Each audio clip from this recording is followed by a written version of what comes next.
मजदूर सम्राट बाळासाहेब ठाकरे शेतकरी भवन या ठिकाणी त्याचं उद्घाटन झालं असं मी जाहीर करतो।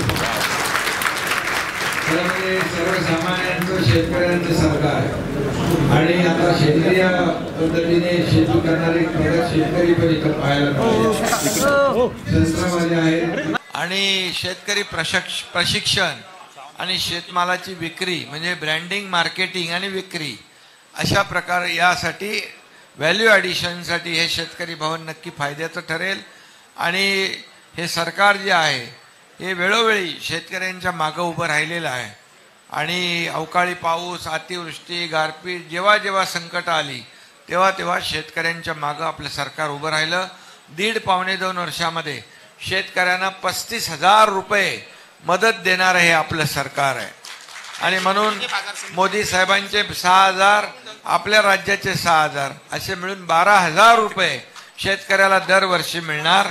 1 रुपयामध्ये पीक विमा योजना देणारं हे पहिलं सरकार देशातलं आपलं महाराष्ट्र सरकार आहे।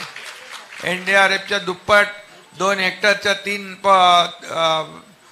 3 हेक्टर पर्यंत मर्यादा तात्या या ना इकडे होती तात्या 3 हेक्टर पर्यंत मर्यादा वाढवणारं हे सरकार। सततचं पावसाचं नुकसान धरलं जात नव्हतं, तेही नुकसानीमध्ये धरण्याचं काम आपल्या सरकारने केलं।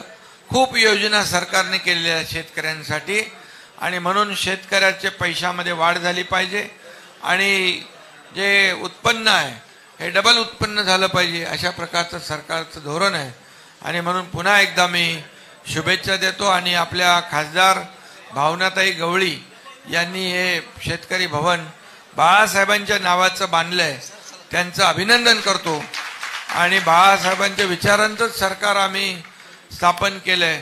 त्यामुळे पुन्हा एकदा आपल्या सगळ्यांना शुभेच्छा, धन्यवाद। जय हिंद, जय महाराष्ट्र।